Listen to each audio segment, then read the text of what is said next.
Hi everyone, and it's Melissa, and today I am going to share with you my TBR for August. I am taking part in 2 readathons in August. The first one is the read-eh-thon. It's a Canadian readathon, and that's happening the first week of August. I think it's August 3rd or something. I'll put the dates on the screen or in the description or both. And the last 2 weeks of August, I will be taking place in the History Challenge. So I am going to share with you now both of those TBRs. The first readathon that I'm taking part in, like I said, is the read-eh-thon, and this came up during the perfect time for me. I recently did like a mid-year reading stats thing and was really dismayed to see how few books by Canadian authors I had read, and I really wanted to read more by Canadian authors. And then Kayla from Books and Lala announced this readathon, and I really was excited to join in. There are a lot of other hosts as well. I can't remember all of them, so I will link them all below so you can check out their channels. And I'm sorry, I just realized what poor lighting I have. I usually film these during the day, but I didn't have time, and it's evening, and you're just going to have to put up with poor lighting. I'm not profesh, I'm sorry. So for the read-eh-thon, they had this really cute bingo sheet, and I thought, okay, that's perfect. I want to try to get a line. I will try to see if I can insert the bingo card somewhere, or if I can't, then I will link it or something. But I decided to go with, I think it was the first line, maybe. You will see on here, where the prompts were an Indigenous author, a book about Black Canadian history, a book set in a province or territory you've been to, and a book, or something that is not a novel, sorry. So those are the 4 things that I am going to try to do. So for the first one, an Indigenous author, I have chosen Indian Horse by Richard Wagamese. I read a Richard Wagamese book earlier this year, Medicine Walk, and I absolutely loved it. I will link somewhere to the wrap-up video where I talk about that. Now, Indian Horse, I think, is probably his most famous book. It's the book I hear about the most, and this story follows an Ojibwe man. I think he is looking back on his life and maybe trying to come to terms with certain things from his life. It recounts his career in, I think, amateur hockey, so very Canadian, but also he is a survivor of the residential school system in Canada, and these were places where Indigenous children were removed from their homes and brought to these schools to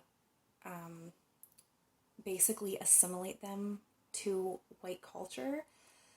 They were not allowed to speak their native languages. They were not allowed to partake in their traditions or like cultural practices, and they were punished severely if they did. And they were horribly abused, and many, many children died at these residential schools. I know this is going to probably be a difficult read, but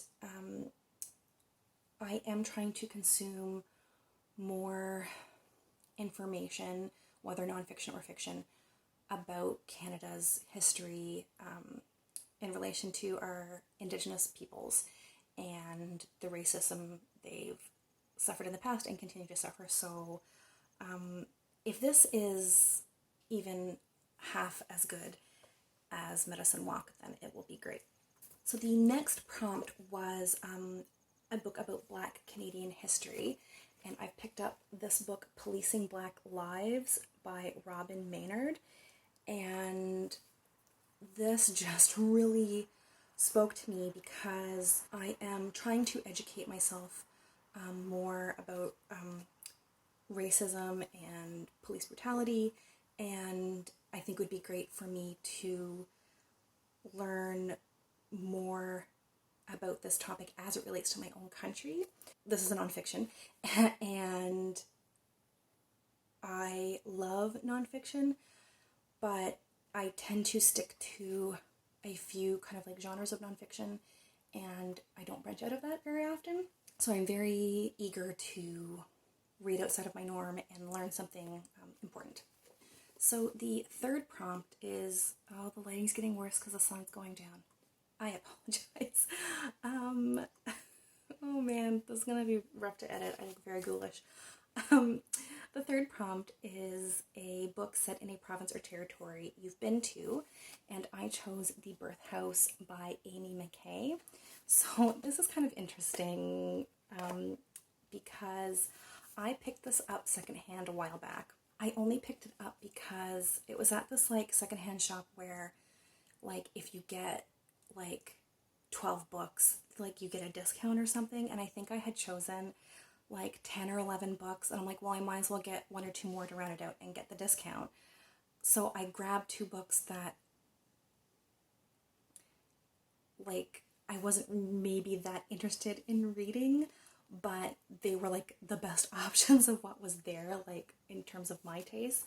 So this was one of those books that I just picked up haphazardly to round out the order. But it's set in Nova Scotia, which is a province I've been to, and I thought, you know what, I should just put it on this TBR because it fits the prompt, and also this will make sure that I read it instead of just, like, I'd feel bad having, like, bought a book to round out an order and then just, like, it sits on my shelves forever. Like, no, I'm gonna read it. So this follows the story of, what's her name, Dora, and she lives in a small village in Nova Scotia, and she basically befriends this Acadian midwife and turns into her apprentice. So I'm sure this is going to be a very interesting historical fiction. And because this is set in, when is this set? It doesn't say what time period this is set in, but I feel like this is historical fiction. Anyway, I've never read historical fiction from like the area that I live. So if you didn't know, I am a maritimer, and I'm hoping this is going to be steeped in good old-fashioned maritime and like coastal community vibes. For the last prompt, something that's not a novel, I chose a poetry collection because I enjoy poetry, but I haven't been reading a lot of it lately. So this poetry collection is called Calling Down the Sky. It's by Rosanna Deerchild. She is an Indigenous Canadian woman who, she does a lot of things, but I know her best from a show she hosts on CBC Radio 1 called, what's it called? Unreserved? I think it's called Unreserved. But this is her poetry collection that explores her mother's experiences as a survivor of the residential school system in Canada, and it explores the intergenerational trauma from that, as well as, I'm sure, other abuses towards Indigenous people.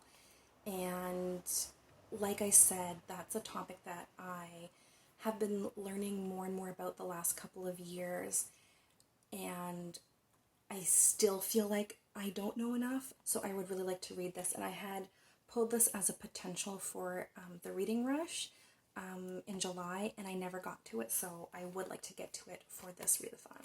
The other readathon that I'm taking part of at the end of August, I will put the dates somewhere, is the History Challenge, and this is hosted by Emma from A Cup of Books, Jenny from Book of Shenanigans, Justin from Triumphal Reads, and Justin from Ghost Reader. So I will post all of their channels below. There were no like set prompts, you just needed to read a nonfiction book about history, and I was very eager to participate because I do read a fair amount of nonfiction, but I almost never read any nonfiction about history. I struggled to even think of a nonfiction book about history that I've read. Like, I'm sure I have, but they're so few and far between that I can't even really bring one to mind.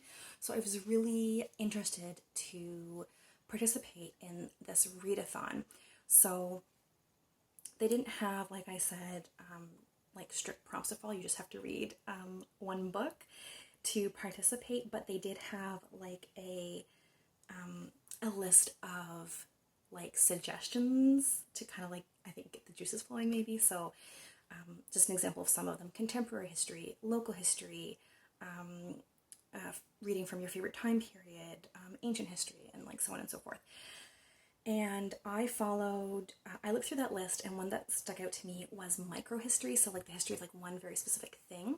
I don't have this book with me, so I will try to find a picture to insert, but I do have a hold at my library, so once it's available I can get it, but it's called, I'm gonna have to look up the name, it's called They Call Me George, The Untold Story of Black Train Porters and the Birth of Modern Canada, and this is by Cecil Foster. So this is about train porters who, I guess most of them at the time, and maybe throughout the history of train porters, I don't know, were Black men.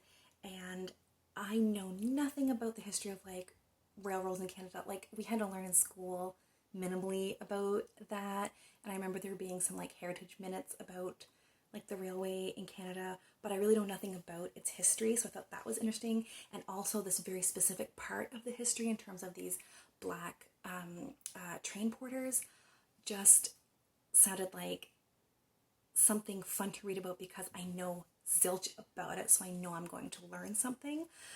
I'll just read you a little bit, a little blurb I found about it. And I heard about this book on CBC Radio 1's program about books. What's it called? The Next Chapter, with Sheila Rogers.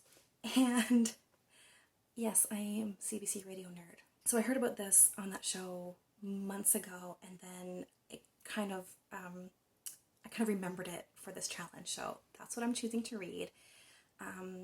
So the little blurb that I found here is a historical work of nonfiction that chronicles the little-known stories of Black railway porters, the so-called pullmen of the Canadian rail lines. The actions and spirit of these men helped define Canada as a nation in surprising ways, affecting race relations, human rights, North American multiculturalism, community building, the shape and structure of unions, and the nature of travel and business across the US and Canada. That just sounds so compelling to me, so I am so stoked to read it. That's the only thing I've chosen for the the history challenge readathon, but it is a 2-week readathon, so I could probably fit in more, but I didn't want to like overdo it for August because I already have a lot of things on my TBR because I'm also reading romance this month. But I probably will try to fit in like at least one more history book, and I might kind of like look at my nonfiction shelf and see if there's anything on there that I haven't read that would fit this. Anyway, that's enough of me rambling. The light is getting worse and worse by the minute, so I'm going to end it here. As always, thank you so much for watching. I hope everyone's doing well. If you are participating in either of these readathons, please let me know. I would love to check out your TBRs, and we will talk soon. Take care. Bye.